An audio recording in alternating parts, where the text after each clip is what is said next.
Hi, Lightning. James Pax from Big Trouble in Little China. Recently, I did a interview with a brand called FANTiM by Yani and Realm Kast by Timo. And in the interview, I tell everybody about my upcoming event at the San Diego Comic-Con, which is on July the 25th and 26th. And Power Ranger, which is called Power Morphicon, here in LA in August. And then I'll be going to Texas at the Loot Box. All right, and in the interview, I talk about Big Trouble in Little China, of course, and several other things. So enjoy the interview, and I'll see you wherever I'm going to be next. Take care.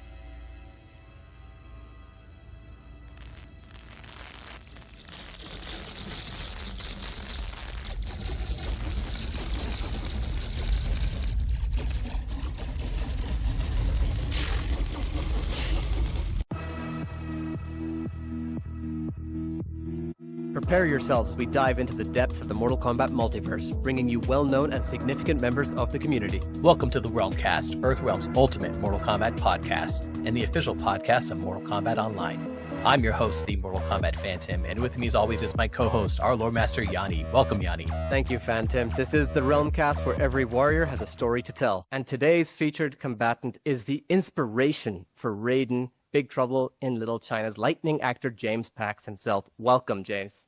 Hello. Hi, everybody. James, thank you so much for joining us today. We appreciate you coming on the show.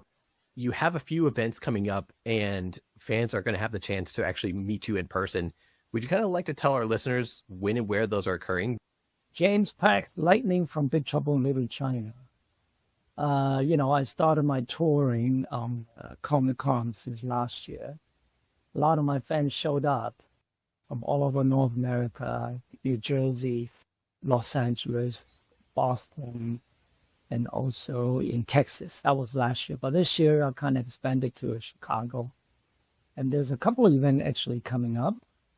First one is going to be at the San Diego Comic-Con. Great. Nice. This is very rare, as you know, to be officially invited. I'm probably one of the few. So I'm going to be there on the 25th and 26th of July, between 10 a.m. to 2:30 p.m., which is Thursday and Friday. So I'm only going to be there Thursday and Friday. All right. So that should be a good event. It's my first time in San Diego doing this Comic-Con there. So I expect a good turnout. So fans in the area, make sure you all come. And then right after that, in August 23rd to 25th, I'm going to be back in LA at the Power Morphicon, Power Rangers, which is a gathering of at least 20 Power Rangers from all over the world. And I'm one of the few that is not a Power Ranger. I'm invited because, I'm an action guy. That's the one at the end of August, right? That's at the end of August, 23rd and 25th in Los Angeles. On the September the 14th, I'm going to be in Texas. It's a one-day event on Saturday. Horror Oddity Expo, Loot Box, Texas. And I know I have a lot of fans in Texas. Apparently, they love comic movies, so they love my work.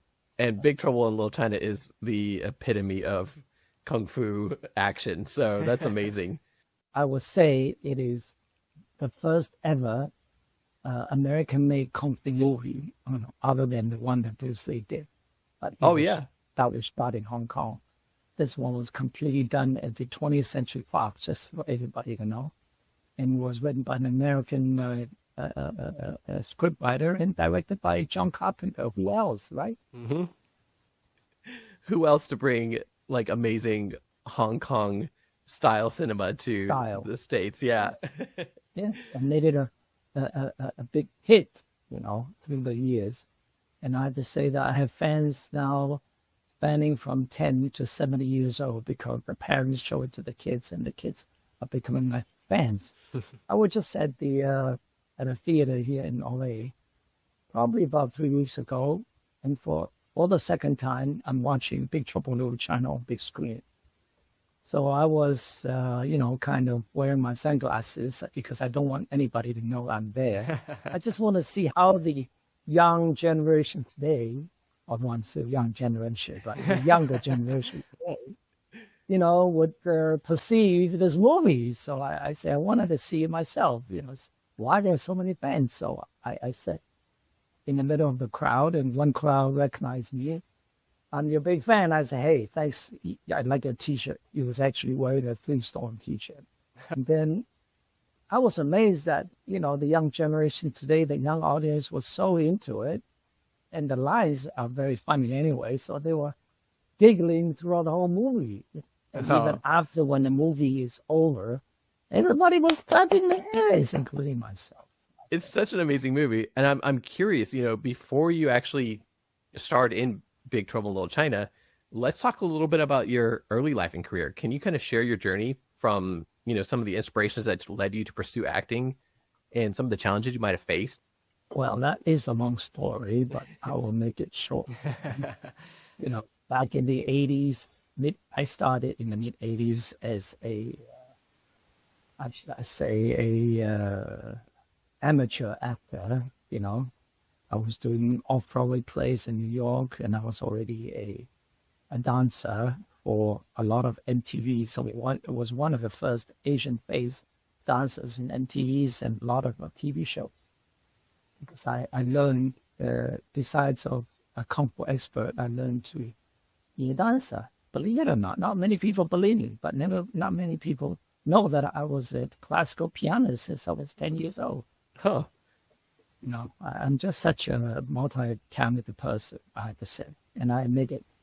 I started young.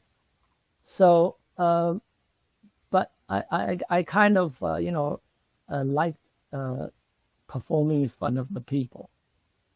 I have to say, since I was like 18 or 19, I was already in Santiago, Chile. Believe it or not, this Asian man goes there to visit a friend.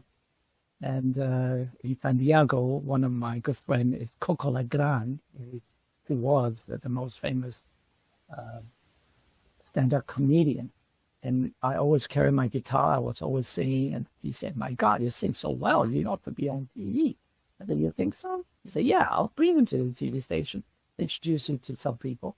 Lo and behold, I started playing my guitar. They loved it. They said, oh, you need to be on TV. We are doing the show for 5,000 girls. It's called Mr. Chile. It's not Miss Chile. It's Mr. Chile, So the audience are going to be women.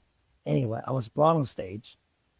The host say, oh, we have a young man from America, James Pax. He's going to sing a couple of songs for you. Nobody clapped their hands because nobody would know the hell who James Pax is. So I came out. I said, my God, I got to do something about this. So I started shaking my leg like Elvis Presley because Elvis on one stage. It's one of my favorite, I like action. So I started shaking my leg, and as soon as I strummed my guitar, and the whole 20-piece band, can you imagine 20-piece band back in here? Oh, yeah. Like nobody. And then the music comes on, and the girl just go, wah! And they went crazy. So I wrote 2 songs, my guitar and my band, and I could not hear a sound of what I'm singing. All I hear is the women screaming. After that performance, I couldn't sleep all night. I say, is there something about you, James, that people want to see you on stage? I said, well, maybe it's something that I should pursue. I was just an amateur singer. I was not even an actor yet. So that's how the whole instinct came out of me. Mm-hmm. From that performance on, I said, maybe I should explore being a performer. And then I went on, of course, after the college, I studied at MIT. I started taking up jobs as a part-time modeling and a singer, dancer, especially because I was trained for almost 5 years. And then I started doing commercials all of that came very easily within the first year. And then all of a sudden, I got a good agent. And he set me up for 2 shows. One was General Hospital. The other one was Big Trouble in China. Believe it or not, it was done on the same week. And I got both offered. I asked my agent, and he said, you should go with Big Trouble. I said, why? I'm getting a couple of $100,000 paid a year by General Hospital. Why should I go for something, that's only lasts for maybe 2 months? I could be working, a whole year. He said, no, This is John Carpenter. This could be a groundbreaking film for John Carpenter, and this could open up your career so that you're not a TV actor. You immediately jump into the big screen. So, okay, fine, I take your advice. So lo and behold, I got out in LA, did the movie, and it was very successful. And when it came out, that's when I realized how incredible the movie made. Because when you only read the script, yeah, it was good, but it wasn't that visual. But the movie very basic was in a way. visual. Yeah. It's about the end product. Yeah, the end product was all done by John Carpenter's ingenious imaginations, of course. And I celebrate it to today. Still, yeah. And I mean, leading from there, besides being able to play with Kurt Russell in Big Trouble, you went on to do Invasion USA with Chuck Norris, Matlock with Andy Griffith, the Heroic Trio, which I watched recently with Michelle Yeoh. And then even you got to be with MacGyver. So many different things. Do you have any favorite roles that you've played besides Lightning throughout your career? I do. I'm very proud to be in all of these, whether I would just guest star in or I was playing one of the lead next to Charles Bronson or Chuck Norris or all these fabulous stars, including Michelle Yeoh in the Heroic Trio in the Hong Kong Big Hit. I have to say some of the roles that stood out for me was Michelle Yeoh, of course, This movie has become an international cult movie now. And the other one was Tour of Duty. It's on here. I just remember. All right. I played a Vietcong doctor who tried to save an American GI's life. And I was only 30, but I was already playing 60, which was very difficult for me, but I think I portrayed it successfully. A lot of the fans all remember this part. Another one is called The First Emperor. Yes. I think a lot of Americans have seen it, because it is a docudrama. It was aired on 2006 on Discovery Channel here in the USA. It was very successful because back then China was just opening up to the West, and that's why they were hot on China. And this docudrama came out, and I was playing the lead. Qin Shi Huang, no? Yeah, it portrays the first emperor of China, just like Alexander the Great, that I played the Qin Shi Huangdi, the emperor who conquered China. And I think it was a very vivid portrayal of the character, which I'm very proud of. And now it's on YouTube. They only show you 30 minutes of it for free, but it's got 4.5 million hits. All right. So I should say I have at least 5 million fans around the world. I'm very proud of those two. You should be. Yeah, definitely. But even MacGyver, I thought I was trying to be straight, but it looked like I was very funny, eating the chips and all of that. I wasn't trying to be funny, but it came out to be very funny, which I thought, that's where the comedy comes from. You need to play seriously, and the line itself would just become funny. You don't have to act funny. Be funny just because you're saying the right line.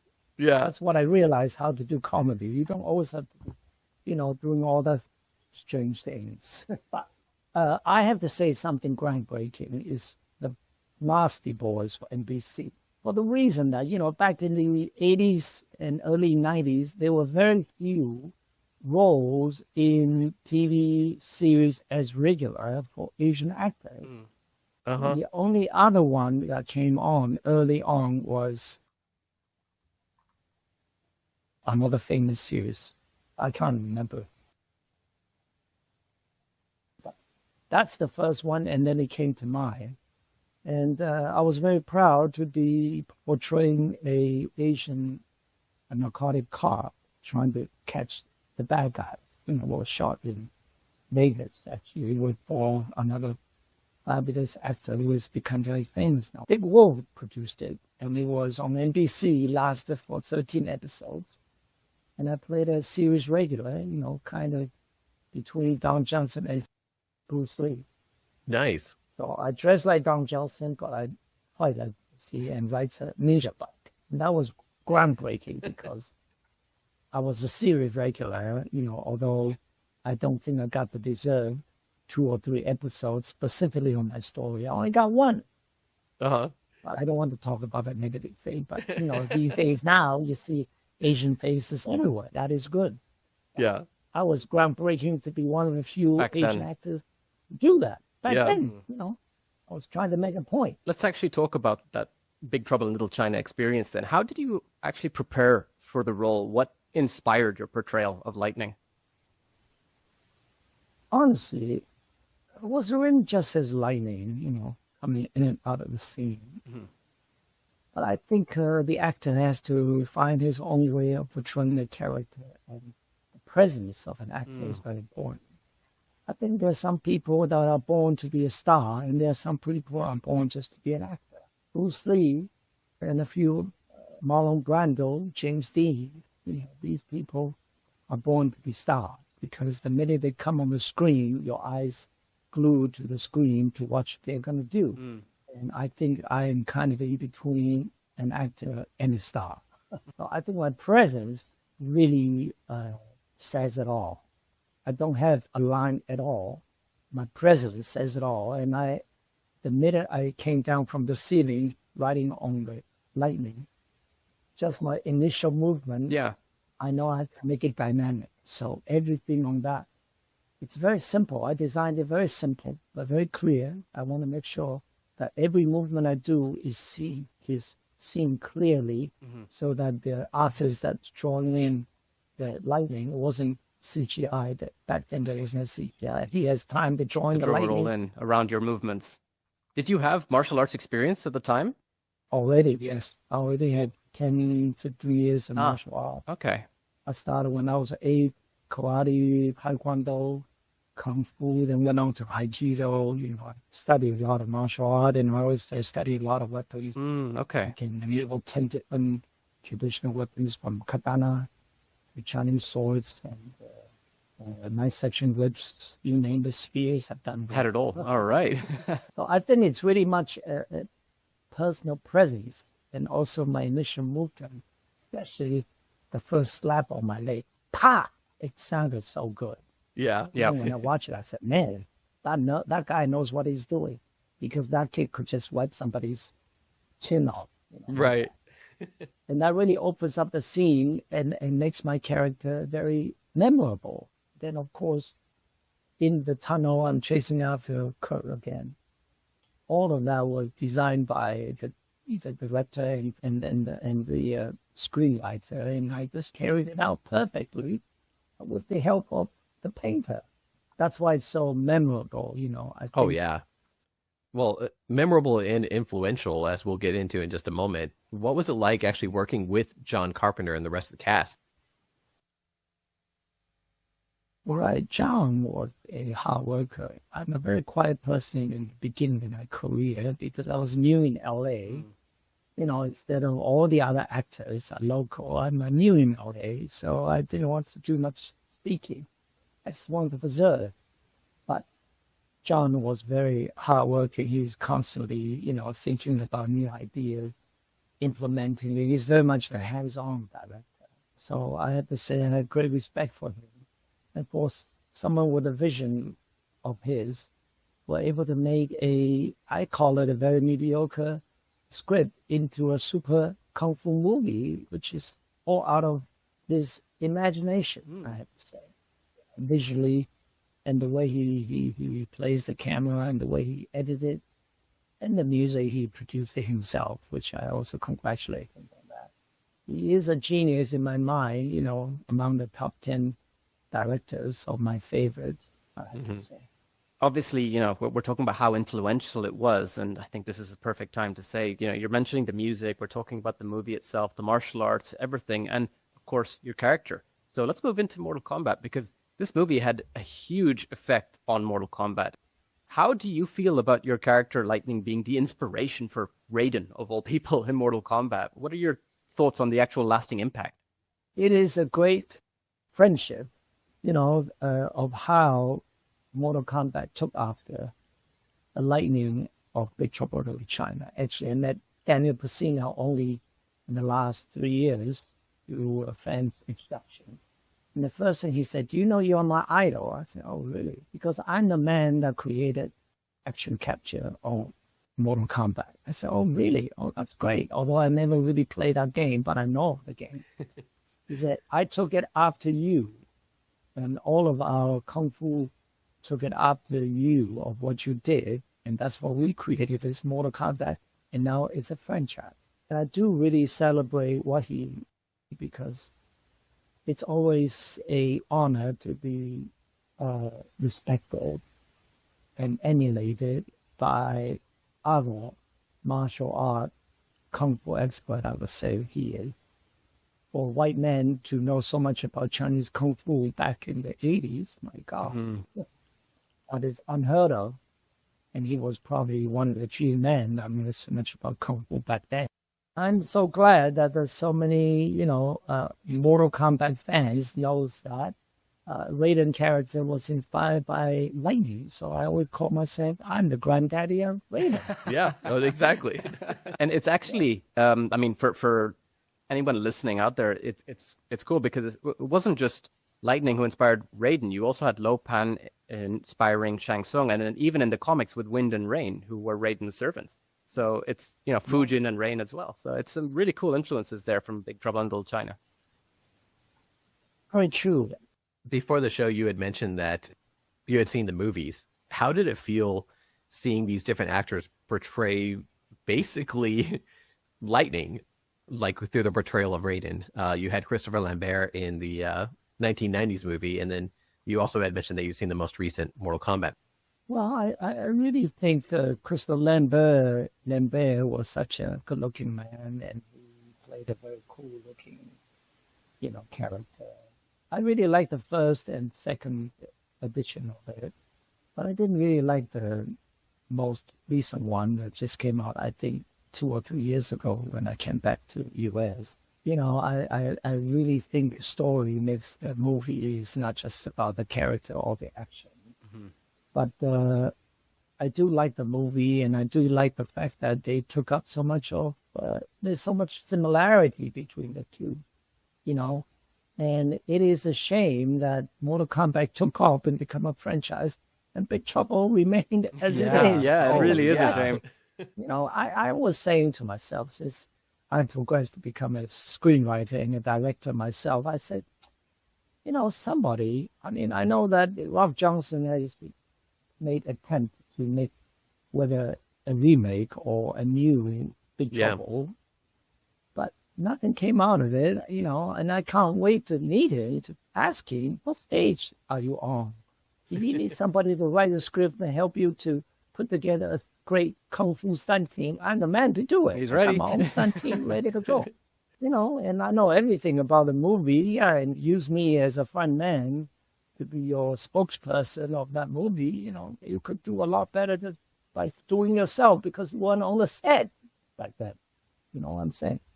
But I do have a dream, as I have to say that, all actors should have a dream, just like me. I have a dream that I said 20th Century Fox, which is now belong to Disney, would chase after me and say, James, we'd like you to be the showmaster for Big Trouble in Little China, and let's make a TV series or a mini series out of it. I said, yes, I'm ready to do that for you. That'd be so because fun. I'm totally capable of handling it, under one flag. I can write it and actually direct it, or hire other actors to help me. I really think it really deserves its own brand, whether to make a sequel or to make it into a TV series, but I definitely think it can do both easily. With younger actors, and I can be the showrunner. I already have the whole thing planned out. Got all the work done, so hopefully we see something. We have mentioned, Christopher Lambert, who has actually recently made an appearance in the video game, reprising his movie role. he was in Mortal Kombat 11. Would you ever be open to something similar with making an appearance in Mortal Kombat as a skin or even providing voice lines for Raiden? Oh, I love to. Mortal Kombat, whether it's on anime or live, I'm ready to do it. I don't know why Mortal Kombat director or the producer don't invite me to be part of it, Let me be very honest with you. I met the man who actually bought the rights of Mortal Kombat and did from the first edition till now. I was in his office and I told him who I am. Then I said, you know that I'm the granddaddy of Raiden. Believe it or not, he doesn't even know this. I said, I didn't say it. The fans says it. Oh, Millions of fans. So for Mortal Kombat, no, I'm the granddaddy of Raiden. And he rebutted me. He said, oh, no, Raiden is from the character on He was telling a different story. Huh. I think he just doesn't want to admit it. So I'm a bit disappointed that he didn't say, James, please come on our show. You can play a part. Oh, yeah, really. Like, that would have been perfect. You know how these producers, they have their own thoughts. It's way too I love to do it. Yeah. Would it be safe to say that Raiden is your favorite Mortal Kombat character? I said because of that connection, but I do have to say all the characters created in it, and I even looked at some of the action in the original Mortal Kombat video version. I really say that it was done very cleverly. These studios and producers to really pay respect to people that originated the thoughts of it, They all want to say things that they are the one that did it just because they paid for it. It's about creativity